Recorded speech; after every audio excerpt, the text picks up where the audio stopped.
Okay, we'll get started. I think there's a number of people still filing in, but we'll get started with some opening remarks here. Good morning, good afternoon, good evening to everybody. Thank you for joining us today for this Path Live Forum, which is part of a series called Understanding COVID-19. Today's conversation is called Markets Matter, Closing the Oxygen Access Gap. My name is Lisa Smith. I'm a Senior Market Dynamics Officer and Project Director for the COVID-19 Respiratory Care Project at PATH, and I'll be moderating today's discussion. We'll start by going over a few logistics. We want to hear from you during this conversation, so please share your questions and comments with us by submitting them in the chat or Q&A box at any time throughout the presentation. I will be monitoring your questions and we'll be saving time at the end of the hour for them. I also invite you to join the conversation online by using the hashtag PathLiveForum and tagging us at PathTweets. This call is being recorded and will be distributed for those unable to attend, so you can feel free to pass that along after the event. I want to say a special thanks to Columbia Hospitality and John and Deanna Oppenheimer for sponsorship support for this series of Path Live Forums. Path is grateful for their partnership and commitment to improving health equity on a global scale. And I see that we have participants, familiar names and faces here, joining us from all over the world: philanthropists, government representatives, corporate partners, and peers. I want to thank everyone for all you're doing for all of our communities during this time. The majority of today's discussion will be questions and answers with our panelists, so we'll have videos up. However, if internet connectivity becomes a problem, we'll adapt. Now to share a little bit about PATH for those of you who may be less familiar with us. We're an organization that is dedicated to achieving health equity so all people and communities can thrive. Together, we're driving public health solutions that meet the most pressing needs of families, communities, and countries. Our specialties range across vaccine research and development, diagnostics, drugs, devices, and health systems. We're a global team working in 70 countries around the world. Finally, I would like to briefly touch on why we're focused on oxygen today and why this is especially important right now. So why are we talking about oxygen? Oxygen therapy is essential to ending preventable deaths among newborns, children, and adults globally. Yet despite the urgent need, we've seen reliable access to oxygen remain inadequate across many countries. Reasons for this gap are numerous and include the fact that oxygen is both a medicine and a device that is governed by multiple regulations, delivered using various equipment solutions, and requires well-functioning and responsive distribution systems. Oxygen suffers from limited data on health impact and cost effectiveness. Oxygen delivery requires continuous health worker training, both for proper clinical use and device maintenance. And financing and procurement for oxygen is complicated. Balancing the competing budget priorities in a chronically strained health financing environment can be extremely difficult. These are just a few of the examples of obstacles that contribute to unreliable oxygen supply. So why is it more important than ever to talk about oxygen now? And this may be obvious to some on the call, but medical oxygen is a central component of COVID-19 treatment, particularly in the absence of a first-line treatment or vaccine at this point. This pandemic has highlighted the role medical oxygen plays as a life-saving therapy, as well as the considerable work that needs to be done to ensure equitable access. Today, closing the gap between demand and supply of oxygen in low and middle income countries is a matter of life and death, and urgent action is needed. And so we're talking about oxygen now because now we have a chance to make a lasting impact. The world is watching, and with the right motivation, financing, and solutions, we have the opportunity to rapidly improve oxygen supply, both for the present pandemic and through a sustained platform for the future. One that prioritizes oxygen as an essential part of the respiratory care system and continues to save lives. Closing the oxygen gap is not a simple problem. It will require an integrated set of solutions. Today, we'll examine the interplay between procurement, financing, and supply and distribution systems, which are some of the key obstacles impeding oxygen access. We will also explore innovative solutions we can use to solve these issues during the COVID-19 pandemic and beyond. With that, allow me to introduce our panel. First, we have Fatoumata Ba, who is the founder and executive chair of Django, the managing partner at Django Capital. She's been an integral part of the Africa Medical Supplies Platform, an online marketplace that connects suppliers and buyers for COVID-19 commodities. We have Gabriel Demumbi, is the practice leader for human development for Colombia and Venezuela with the World Bank, which has played a significant role in financing the COVID-19 response in low and middle income countries. We have Marian Mwangi, who is the managing director at BOC Kenya. BOC Kenya is the leading oxygen supplier for the country and part of a globally active oxygen supplier, Linde Group. And last but not least, we have Alex Rothkopf, who is a supply chain management and data science advisor at PATH. He is part of PATH's team working on oxygen and most recently our project that supports government partners on COVID-19 respiratory care responses in 15 countries. Thank you all for being with us today, and let's get this conversation started. So beginning with our untangling of the issues behind oxygen supply shortages, I'd like to pose the first question to Alex. Patients in hospitals with COVID-19 often require oxygen for treatment, but in many places, health facilities do not have enough supply to meet demand. What is causing the shortage, in your opinion? That's a good question, Lisa. And indeed, it is surprising that access to medical oxygen is not consistently available in low and middle income countries, whereas in other parts of the world, access to medical oxygen in hospitals is taken for granted, and similar to any other utilities such as water and electricity, it's just available. And one of the main reasons, taking here a supply chain and operations perspective, why oxygen is not consistently available is because oxygen generation and distribution is a pretty complex problem in low and middle income countries. In addition, there is not a one-size-fits-all solution, and each facility needs to choose the right mix from different methods and modes. And which mix is chosen is driven by many, many different variables, such as availability, cost, logistics access to electricity, and more. I thought I'd give two examples of why these systems are complex and may fail, or at least are unreliable. Consider, for example, the centralized industrial size oxygen generation and an accompanying oxygen cylinder distribution system. So this is the most common approach taken in countries. This has many advantages, right? The generation facility is typically operated by a company that specializes in this operation and ensures that high quality oxygen is continuously produced. Cylinders can be moved to the patient's bed, or you can set them up in a manifold system to supply multiple beds with piped oxygen. Cylinders do not rely on electricity, and a hospital does not need to have complex equipment to get the oxygen out of the cylinder and to the patient. So this makes cylinders particularly interesting for remote health facilities with rather low oxygen needs. But the cylinders require a pretty sophisticated resupply network. To be responsive to resupply requests, a well-organized supply chain and a sufficient number of reliable trucks and drivers must be available. This becomes particularly difficult if you have to cover many different demand points across a large geographic region. And we also have to keep in mind that cylinders are heavy and bulky, and that you have to carry a hazardous good around that needs appropriate handling and must obey regulations. Or alternatively, think through the decentralized option of generating oxygen, right? So the suitcase-sized concentrators. With concentrators, you're not relying on a steady resupply because you're generating the oxygen at the patient's bedside.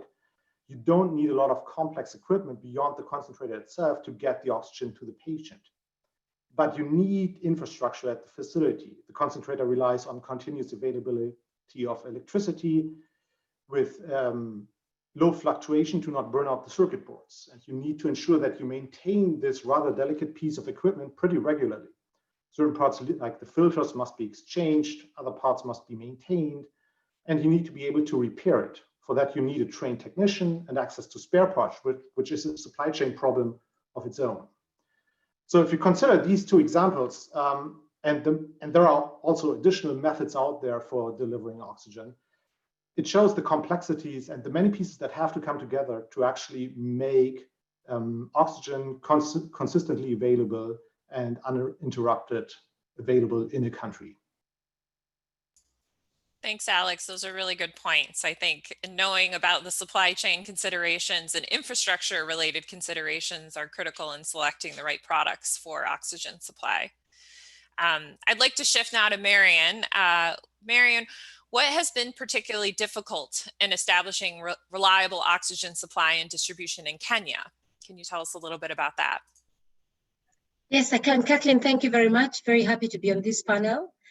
And thanks, Alex, for your contribution. As you know, facilities in Kenya are categorized into levels. Level 2, which is the lowest hospital, dispensary, to level 6, which are really the national hospitals. Therefore, the base for creating an oxygen strategy and a good flow of oxygen is already existing. However, the country strategy for oxygen supply and distribution is inconsistent. I think it's been implied by Alex, which is where the difficulty actually lies. I just want to mention 3 main areas that we've seen in the last couple of years, and especially during this COVID time, as to where you can actually unlock this long-term problem. It's not a problem that started during COVID. I think oxygen supply and availability has been a problem for a long time. The first one is just regulation and procurement policy. Oxygen has traditionally not been registered as a medicine in Kenya and in many countries around us, and therefore the procurement mandate is quite muddled. The same person who is buying fuel, firewood, maybe bed sheets is also buying oxygen. So not a pharmaceutical person is buying oxygen in the country, and therefore the prioritization or the understanding of why it's needed is low. And in the establishment of procurement policies in the country, the creation of short periods of tenders and the corresponding complexities around debt and budgeting and investments is a real problem. I think when you talk about different sources of oxygen and you talk about any instrument or any solution that will require constant budgeting, especially for national hospital, there'll be a problem. I think it's common knowledge that there are many oxygen solutions and plans that have failed in many hospitals in our territory. I think this will change, and I'm quite hopeful that the oxygen being registered as a pharmaceutical product will now be bought by the pharmacist or by the whoever the CEC nominates, and then maybe this regulation and procurement policy problem will transition. The second problem that I see is just low and fragmented demand. So it's only during this COVID-19 period that we have seen counties and higher levels of hospitals think about their oxygen strategy. They've now seen that they need reliable, consistent flow of oxygen, not only in ICU and theater as has been traditionally, but also in maternity, in the casualty and in the wards, and in a way that is reliable and that nurses and doctors can really use. And the third problem that I see is actually last mile distribution. I think Alex spoke about the weight of cylinders. Ideally, oxygen should be available at the local dispensary, at the office for a quick resuscitation, but this is not the case. And the inefficiencies here, and they are really around where procurement has lain in the past, make it very difficult to stabilize supply. I mean, we at BOC have quite a reliable fleet of trucks and drivers who are particularly trained to transport these cylinders, but we would like to see them going to dispensaries so that the other bigger hospitals can have different solutions, and certainly the national hospitals can also have different solutions. So the 3 main difficulties that are there in supply chain. Supply chain is a very complex topic, more so in oxygen, but I really think it will change with all the work that has been done by PATH, by other parties like CHAI. I think the supply chain is going to really change. That's the weakest link. I always thought it was about budget, but actually it's about supply chain. Thank you, Kathleen. Thank you, Marion. All right, let's move on to Fatoumata. With COVID-19, we've seen an unprecedented surge in need for oxygen equipment and technologies such as oxygen concentrators, oxygen generation plants, and oxygen cylinders. What are the barriers to meet this need? And are they new, or are they simply made worse by the pandemic response? Thank you, Liza. I think it's a great question, really. I would say that the barriers are sadly not new, but they have been dramatically exacerbated because I think that when it comes to challenges of safe oxygen delivery, they are really multifold, even beyond the pandemic context, because you have to look at the infrastructure, you need to look at the diversity of all the required ancillary devices and accessories. You need to look at maintenance, you need to look at just interface with the patient, and it's already something that can create some complexity in terms of understanding and making the right decisions. That being said, in the context of the pandemic, the challenges have been worsened, because on one hand, we've seen a scarcer supply, and on the other hand, we've seen really a demand that has been rising, and especially quite fragmented, because there have been requests from almost all the 55 EU member states to be able to get access to either oxygen concentrators or to be able to get access to oxygen itself. And to date, it's a challenge on which we are working on and making progress on a daily basis, but there is no one size fits all, because the demand is fragmented, the supply can be fragmented, and there is also a question of finding the models that works well and that can scale well. What we see so far is that there are very great, let's say, proof of concept at a local level, but given the complexity to adapt that for all African continents, we need to be even more innovative. And I think that's where the African Medical Supplies Platform has been able to play an interesting role. And I'm sure that we'll be able to come back to that in maybe sharing some solutions to be able to tackle all these challenges. Great, thank you for helping us understand a little bit more around the equipment supply issues. Final question on challenges, and then we're going to pivot more towards solutions, is to Gabriel. Another challenge that countries are facing is not only which products should I procure and how should I procure those products for my country, but also how do I pay for it? What are the key obstacles to countries with regard to financing oxygen delivery systems that you're seeing in your work? First, thanks very much for having me as part of this event. I've already learned a great deal from my fellow panelists, and I look forward very much to the rest of the discussion. So I have to preface my remarks by saying that most of my knowledge is based on my experience in the Philippines, where I was working quite recently and focusing substantially on these issues. So my observation in the Philippines, and I think this is generalizable to most of the world, is that the dominant form of delivery of oxygen is through oxygen cylinders provided by industrial gas plants, which produce a variety of different gases, and oxygen, medical oxygen is just one thing that they can produce. And so these are private sector companies that own these plants and then deliver oxygen cylinders to either directly to hospitals or to intermediary companies that then sell the oxygen to hospitals. So in the Philippines, we met with the heads of all of the major companies that produce medical oxygen and discussed the challenges that they faced.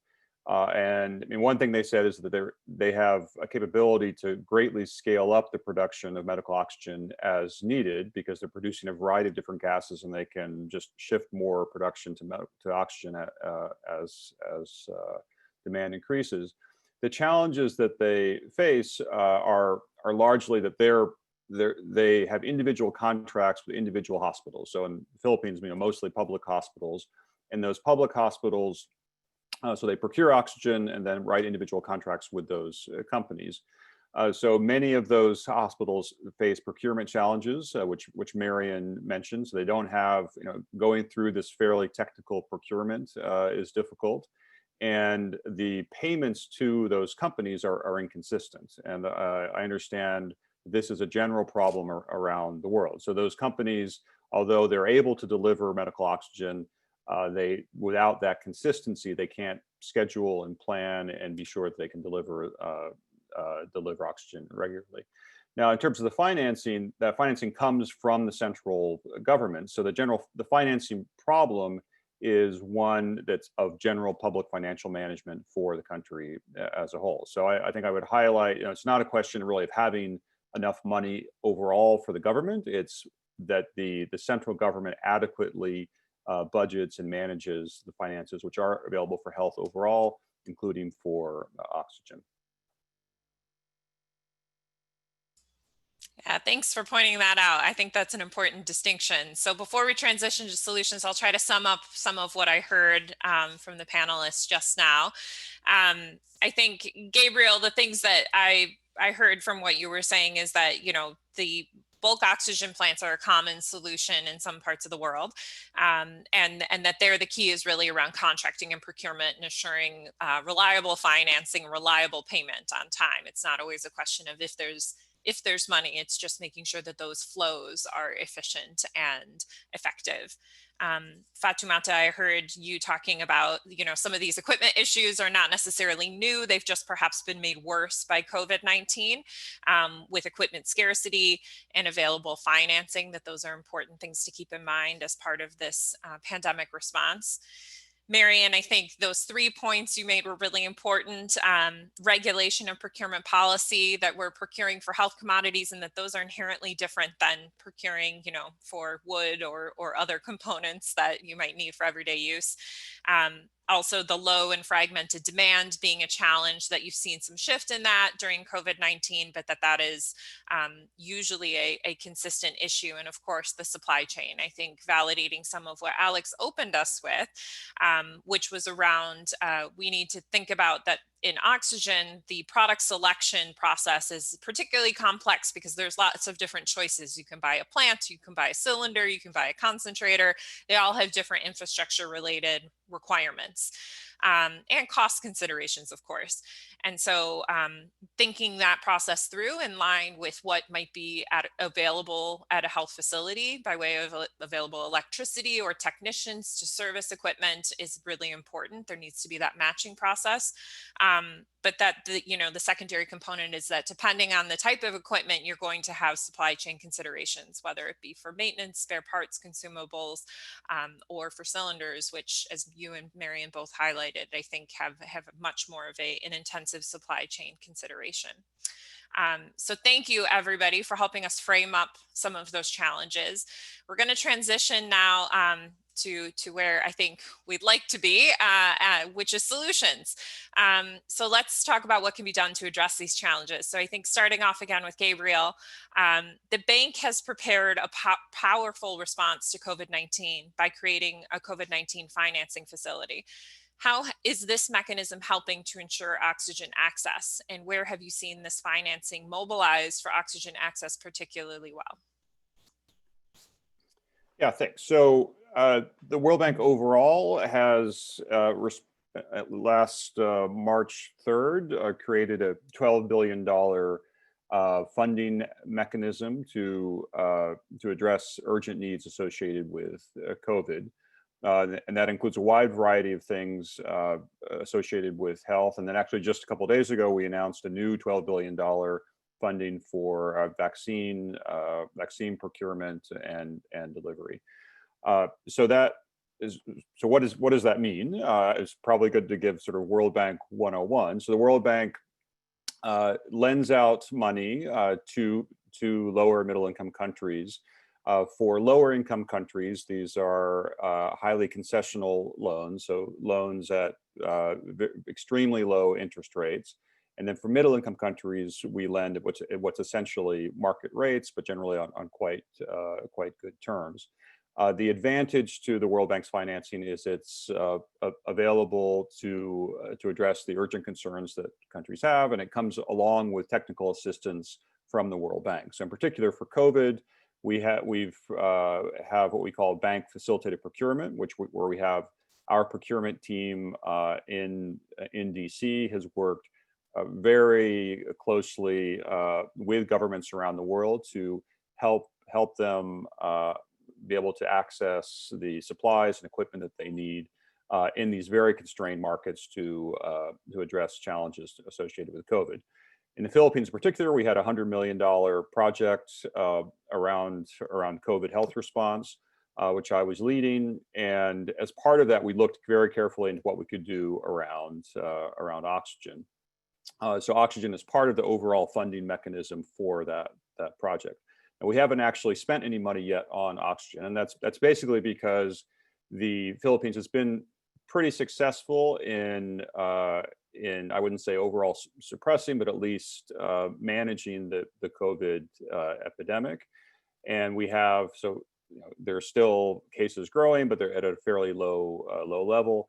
And the demand on oxygen systems hasn't been what we initially anticipated that it might be. But I can explain what we looked at doing. So as I mentioned earlier, certainly in the Philippines, the dominant mode of delivery of oxygen is oxygen cylinders from these industrial gas plants that go to public hospitals. And the challenge that we saw was the funding availability for these public hospitals. So they have a certain amount of money there, and some portion of that money they've allocated towards oxygen. But under a scenario of greatly increased demand for oxygen, they might run out of funds to be able to purchase oxygen. So the plan that we put in place was that the National Department of Health would have what we call a framework agreement with individual companies and say that using our loan funds that they would pay for any surplus oxygen demand that public hospitals faced. So that's the sort of plan we readied, but have not yet had to deploy because, as I said, the overall oxygen demand has remained fairly steady. That's great. That's a very, I think, helpful and tangible example, even if not implemented. I think the concept is consistent with some of what we've seen as a potential solution to some of these issues. Okay, so let's move forward to Alex now. How have you seen countries use data and analytics to address the supply and distribution challenges you highlighted earlier? Yeah, thanks for that question, Lisa. So before I answer that in particular, I wanted to just mention that we in our work, we have been approaching this from multiple fronts, right? We have been looking at some policy pieces, market dynamics, supply chain management, biomedical engineering. So we're trying to look at this from many different angles to contribute to that problem of mixing different technologies. And we're working in very close collaborations with countries and industry partners, as well as global organizations and international agencies to actually tackle that problem on many different levels.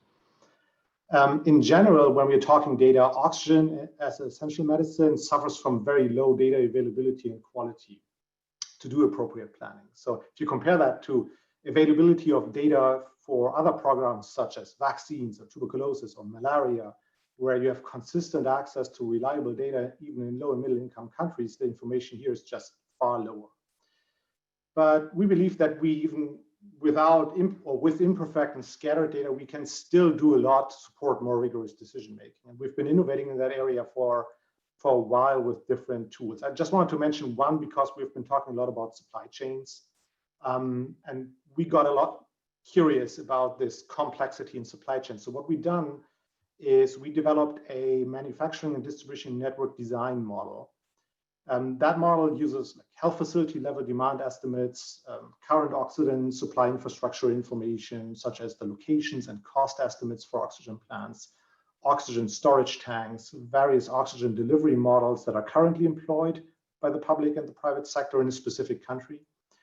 And the model then allows us to evaluate and analyze oxygen supply chains and recommends where to invest into generation, storage, and delivery methods and understand that mix in each country better.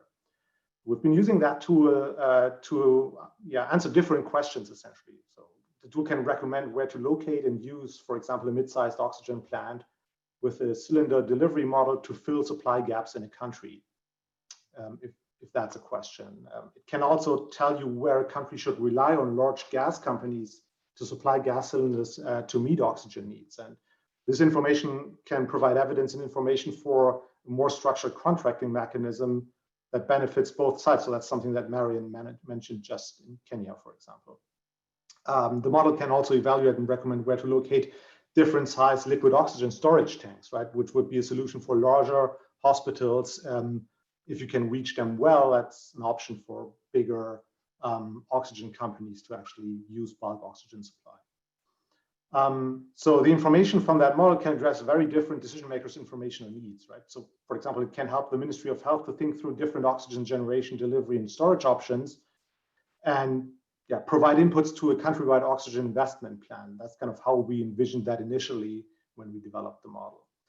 And can also help private companies that are already working in the country to optimize their distribution network, or a new firm that is looking for a good location to decide on the investment. So very different use cases for a model that uses the data that is available to make a rigorous decision. So we have been using this, yeah, and the insights we gained from modeling different countries there to inform decision making. So this is one example of the many that we have for using data models and accompanying visualizations to tackle that oxygen manufacturing and delivery problem from a supply chain perspective.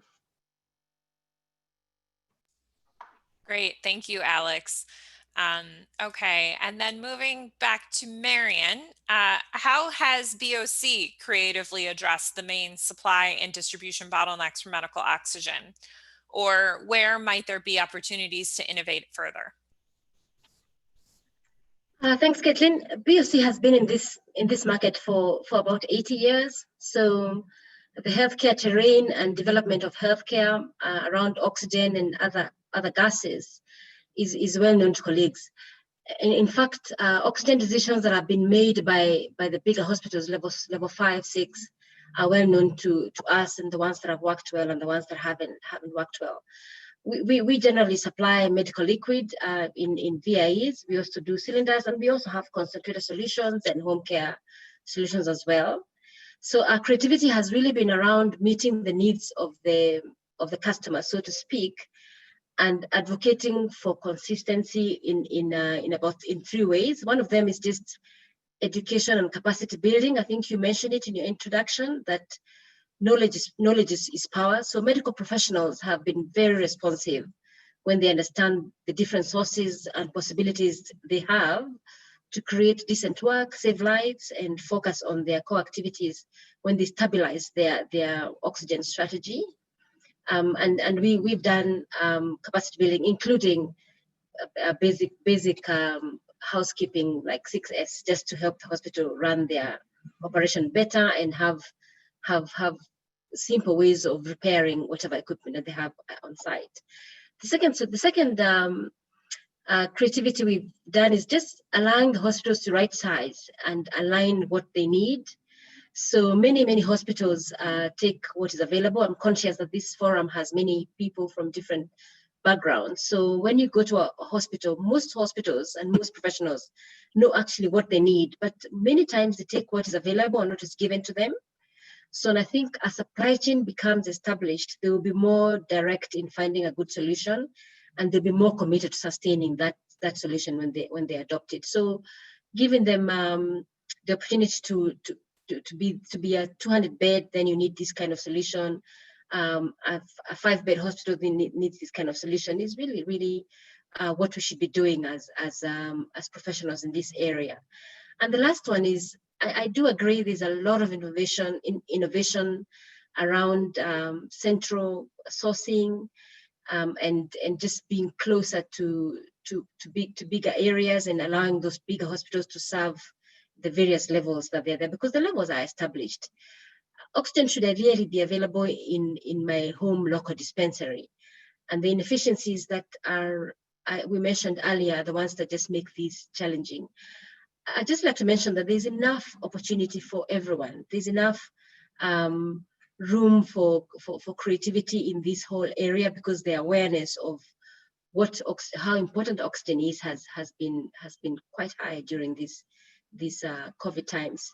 So for us, we think that if there's order and for all of us on this call, if there's order and a consistent way of procuring oxygen and reducing the cost, especially, I mean, medical liquid is 40% cheaper than cylinders, for example, and concentrators have different costs and different uses.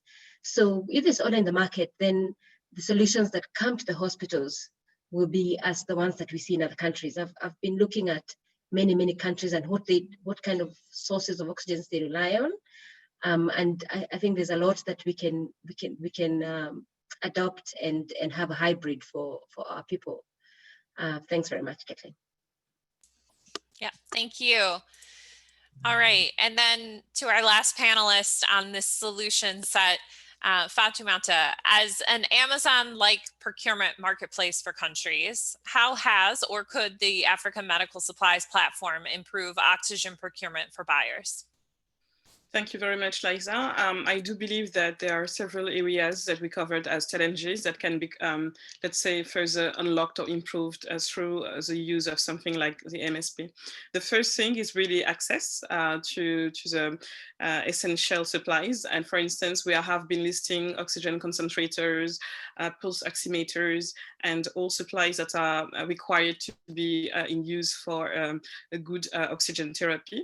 The second thing is relevance, because as we shared earlier, oxygen therapy can be sometimes a bit complex, and you need to be able to bundle the right equipment together for the health workers to be able to use them effectively. So this is something that can be interesting in the context of a platform, because you actually have features that enable this bundling. The third dimension, I would say, is really the price competitiveness and the transparency of the pricing, because you know, the kind of a platform creates a competition on the supply end and creates some transparency to be able to see, number one, if you are sourcing from a manufacturer directly or a distributor, and at which cost, to be able to you know, make sure that these costs really reflect and maximize your budget. The second dimension, in addition to, let's say, the price transparency, that there is an opportunity to bring the cost lower with an aggregation of the volume. And we have seen it working a lot. So for instance, you know, in the early days of the pandemic, we know that smaller countries, in particular in Africa, had to pay a kind of price premium to get access to certain products because of either minimum of order quantity issues or because of really prohibitive price points. And sometimes we've seen occurrences of, you know, paying between 6 and 10 times more than the value of the good on the market because of the scarcity. And I think here, either having transparency on the prices, direct connection with manufacturer, distributor, and the ability sometimes to aggregate volume and consolidate volume has been a huge leverage that has been translating into more competitive prices overall. I think the fourth dimension that we spoke about as well in the challenges area is maintenance. What we believe, so this is more of a potential improvement than an actual one, but we do believe that if the volumes go up, so distributors and other third-party ecosystem partners will have a higher incentive to carry the spare part, and then the maintenance could improve as a result of that. So we do believe that it's an area also where a kind of a marketplace could bring some value in the ecosystem. And lastly is in understanding, or maybe you know, contributing to solving in a more indirect ways this time, this question of financing. So what we have seen so far when the platform was launched in June is that the first type of customers was originally EU government and paying directly from you know, their state budget. So usually we would onboard, for instance, a representative of the health minister, but together with a representative of finance minister in most cases to be able to pay. And what we've seen a couple of weeks down the line is on the demand end, some hospitals now are interested in being able to access the platform, and we have granted them access a couple of weeks ago. But more interestingly, on the funding part, we've seen also some donors coming and saying, okay, we wanted to support this country in getting a better supply of, so we are yet to find a use case on oxygen, but we have use cases on therapeutics, we have use cases on test kits, and channeling their funding, helping them pay through the platform and having the platform then manage the whole procurement processes that includes the last mile delivery. And what we see so far is extremely promising. So we've seen, you know, that once the payment is done, it can take, you know, 12 days on average to get a last mile delivery, even from global manufacturers. So the supply chain is quite robust. Of course, we need more time and more data to have a better idea of how scalable this would be, and if it can be something replicable and really delivering fully all promises. But I would say that already in a matter of weeks, it's exciting to find really actionable ways to solve or contribute in solving this question of access, of relevance, of price, of maintenance, and on financing as well. Thank you. Thank you. Very clear. So as I did the last time, I'm going to try my best to summarize some of the solutions that were highlighted, starting with our most recent speaker, Fatimata. So actionable solutions here can take the form of bundling products together, pricing transparency, aggregation, bringing costs down through aggregation of procurement, and improving maintenance as well as you aggregate procurement, and then this final financing piece. So creating a platform that can allow for multiple financing sources, both from donors as well as from domestic financing resources from countries directly. So those are great highlights of the benefit of having some type of marketplace like AMSP. Marion highlighted for us the diverse product offerings that BOC has, and the type of work that they do to support that product introduction, which includes education and capacity building with medical professionals, and working with different professionals or healthcare decision makers on what the tailored equipment solution is for each health facility type. And that, you know, highlighting for us again that there's lots of room for innovation. There's lots of room for a lot of people to be a part of these solutions. It's more about creating this platform for effective procurement to bring people in equitably and to solve these solutions in a complete way. Alex highlighted for us the distribution and network design model and some of the value that different analytical approaches can bring to helping decision making, and that, you know, that using data at what is available and collecting better data can then be really informative in making evidence-based decisions around plant placement. You know, where do you put a liquid oxygen tank? How can you improve your oxygen supply chain network to be more responsive and efficient and reduce costs? And that the audience for that is not just private industry, but can be governments, can be a slew of other folks that are helping those different partners engage in that way. And then we started, Gabriel, with, I think, highlighting some of what the bank has done with the highly concessional loans for low-income countries and market rate loans for middle-income countries in typical bank fashion, making a large amount of financing available that countries can avail and use to make some of these purchasing decisions.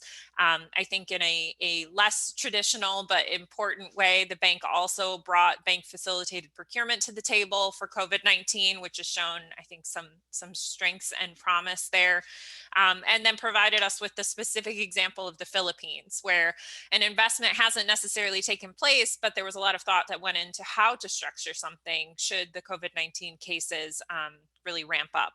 And I think this idea of having a framework agreement that is positioned at a national level that then hospitals can buy against or engage against is a really helpful way to kind of passively coordinate the marketplace and the way that purchasing is done. So I think those are creative innovations that we've heard from each of the different panelists. And I thank you all for helping us orient ourselves around solutions, which is where we want to be.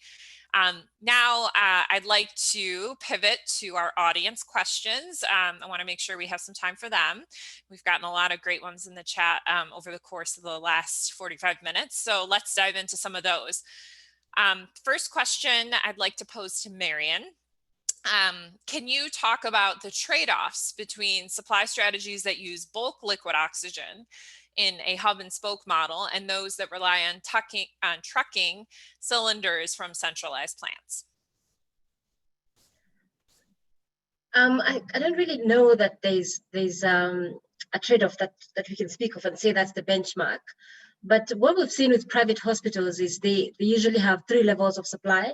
So they will have the storage tank, then they will have possibly a on-site generation plant, and then they will have a manifolded system, so that if any of them fails, then they don't risk the work that they're doing in ICUs or in theater or other parts of the hospital, for example. So I think it's really about the hospital and what the hospital needs, and having the right solution for the hospital. I find that those hospitals that recognize that there are many sources and try to have safety for the sake of the patients succeed more But I really don't have I may not be the expert because I'm not working in the hospital. I'm working on the supply side. But I hope that helps to answer that question. Yeah, I'm wondering, Alex, if you have further perspectives on this from a product mix, product selection perspective. Yeah, it is really an interesting question. When I read this, I was thinking about so one, appropriate mix, two, similar to Marian, what is appropriate for the hospital.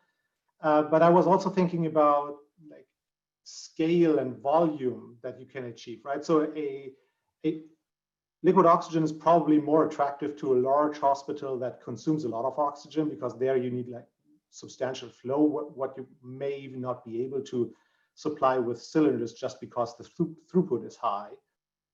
And then with liquid oxygen, to my knowledge, you gain also economies of scale, for example, in transportation, just because you get far more volume on a truck. So there are supply chain benefits to using liquid oxygen if you can set it up at a hospital, right? But not every location is actually suitable for liquid oxygen, because it's a hazardous material. You need the right road. You need to be able to access that facility. You need to set up a tank. So these kinds of thoughts I came up for me. There's also an investment component to it, right? Because if you set up a liquid oxygen tank, it's probably, Marian, you can talk to that better than I, but I guess that is on the company side that then would run the oxygen tank for the facility with a contract in place. But there is like a setup cost, whereas the cylinder supply chain works essentially by procuring individual cylinder fillings, if you will. So adding on to that question a little bit more, a couple other questions in the chat around, appropriate selection of equipment and where there might be fits for things like solar powered oxygen production systems. How can that operate within a decentralized model that's not necessarily dependent on grid electricity? So that's one, Alex. And then the other is takeaways on piped oxygen supply at hospitals and the implications of that. Also for me. Yeah, okay. So yeah, I totally agree. So my initial examples were just like two picks from the broader spectrum. And I agree, there is lots of different facets that we can employ. Among them are like more solar paneled options. I think with the solar panels, it's about reliability, ensuring that it works. I don't have too deep of an understanding of that yet. It seems to be a very new technology, and I know it's been used, for example, for vaccine supply chains and been piloted rather successfully. So why not do it for oxygen too? If you can get enough energy, like the energy density is particularly relevant, right? If you want to run an entire PSA, large or mid or large size PSA plant on solar panel, that's a different number, just because the energy density that you need to create is going to be huge, right? Yeah, so the piped, what was the question about the piping? So of course, just piped. Yeah, opportunities and thoughts on that quickly. Yeah, so of course, piped oxygen has substantial advantages, particularly if you're talking a larger hospital that requires a lot of oxygen, right? Because you can just plug in. So from a clinical perspective, it's just easier than carrying around cylinders or trying to figure out which concentrator is just free to fill it back, right? But to get to have these high flow rates, you need to have the right equipment then available. And in many cases where you have this piped oxygen option, then you need like PSA plant or a liquid oxygen option that you can actually have the right pressure and flow rate to fill that piping system, right? It's rather only for smaller hospitals with a few beds and a manifold system where you can rely on the cylinders. Great, thank you. Going back to Gabriel now, I think folks are interested to learn a little bit more about the framework agreement that you mentioned. The National Department of Health had worked on or conceived of with the oxygen producers. Can you give us some more details on that? Sure. So I need to clarify that we didn't put in place a framework agreement, but we had discussions with oxygen suppliers and with the Department of Health about what that could look like. And so we're ready to put that in place if needed. So as I said, so individual hospitals have individual contracts with suppliers, and those contracts typically say that they'll pay a certain price for certain amounts of oxygen up to certain limits, sometimes with provisions for excess above a sort of basic amount. But my understanding is that generally they have a sort of basic target amount in those contracts. So the funds that then pay those contracts come ultimately from the central government, but they go through this roundabout pathway to get to the hospitals. So what the framework agreement would do would be to have a direct flow from the Department of Health centrally to the public hospitals just for excess oxygen demands. So what the framework agreement would look like would be to say above some basic level X of oxygen supply, the Department of Health will pay the full costs and then up to some higher ceiling level. Now, there has to be some higher ceiling level because the liability for the Department of Health can't be infinite out of this framework agreement. It would basically say the Department of Health would cover these excess costs up to some level, and then the payments for that would be out of the World Bank loan to the government of the Philippines. So this would give the hospitals the assurance that they would be able to cover the cost of that oxygen, and would also give the suppliers the confidence that in providing that supply that they would get paid for that supply. Great. Okay, and I'm going to squeeze in one more question to Fatoumata before we hit our final question for everybody, which is AMSP brings together buyers and suppliers of essential COVID-19 commodities like PPE and makes the process of purchasing these goods simpler. Now, it's also about improving access to life-saving devices, oxygen concentrators, and ventilators. So why is it challenging for purchasers, whether government agencies, NGO partners, or others, to find suppliers? Well, I think some of the answers have been discussed previously, but I would say that first of all, there is an opacity between where the supply is, what is the right level of specification, what is the right level of vetting as well, which, for instance, manufacturer is on WHO list or FDA list or even approved by African local authorities. And beyond that, there is really a question of getting the right price point available to meet their budgets, and also getting the product delivered in time with a good optimization between the cost of the delivery in relation with the cost of the goods.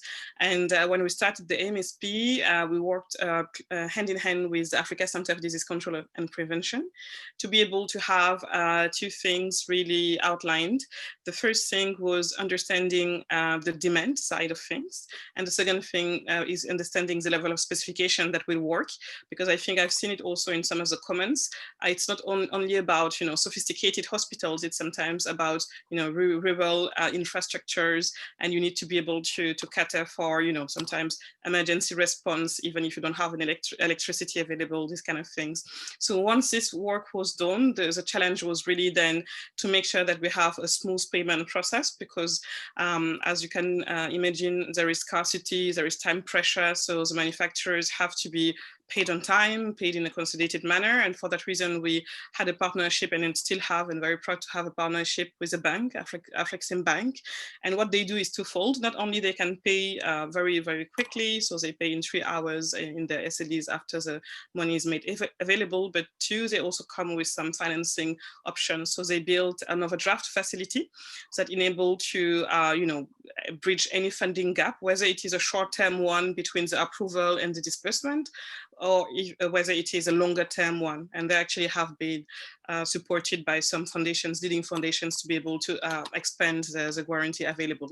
And then there is a last piece, but one of the most complex piece is really last mile delivery, and to any of the destinations that can be, as I mentioned, as remote as, for instance, a rural hospital. And here it has been, and it's still a challenge, but we've found innovative solutions. I would say that it's a combination of national carriers, local international freight forwarders, local transporters, to really make sure that there is really efficiency, speed, and cost effectiveness in moving an essential item, whether it is for oxygen or across the board from the manufacturer warehouse, wherever it is globally or in Africa, and beneficiary warehouse on the continent in each of the 55 EU member states. So of course, there are several things still work in progress, but we can also pride ourselves for having been able to find short, innovative solutions in a very short span of time. And I think, we don't believe that there is a one-size-fits-all approach. We do believe that it takes a lot of iterations, trial and errors, and the more we go, and I believe the more we maximize the successes and minimize the errors and mistakes. Okay, great. So we're very close to the end of time. I know there's a lot of additional questions in the chat, and I see them, and they're good ones, and I'd love to be able to ask them, but unfortunately we have just about 2 minutes left. So I want to highlight that and I was going to ask a final parting question, but I'm not sure we have time. So I think the important thing here, I will turn this into a comment, is that for long-term impact, I think a lot of the investments that we've seen crop up in the current pandemic time period, which have been very much needed, and I think drawn a lot of attention to oxygen access and the importance of it and the shortfalls that persist. How do we continue to improve beyond the current pandemic? How do we turn some of these solutions into long-term fixes and improve the overall responsiveness of health systems in the future? So I won't have an opportunity to ask our panelists this question or to speak around this concept, but I think it's of great importance at this point. And I would encourage everybody on the call to spend time thinking about this as you engage in pandemic response efforts and after. We need to make sure that oxygen doesn't slip back into being an afterthought or something that we realize only when it runs out that it's not there, but rather think creatively about some of these broader systems solutions that can create for a sustainable platform. And so unfortunately with that, I think we're just about out of time. I really want to express my gratitude to our speakers for sharing their time and expertise with us today. We kind of just scratched the surface with each of them, and I think contributions and thoughts and creativity that they can bring to this space. So encourage everybody to connect with them individually. It was really great to hear your perspectives on what's happening locally and globally. And for those of you tuning in from around the world, thank you for your engagement and for your thoughtful questions. While we weren't able to get to all of them, we hope that you'll continue to follow our series of webinars to hear from more experts within and outside of PATH to continue this conversation. It really is an ongoing dialogue. And whether PATH is new to you or you followed our work for a long time, we really appreciate you taking the time to join us today, and please stay in touch. And thanks very much again. Thanks, everyone. Thank you, Lisa. Thank you. Bye-bye. Thanks, everyone. Thanks, Lisa. Bye. Bye. Thank you. Bye.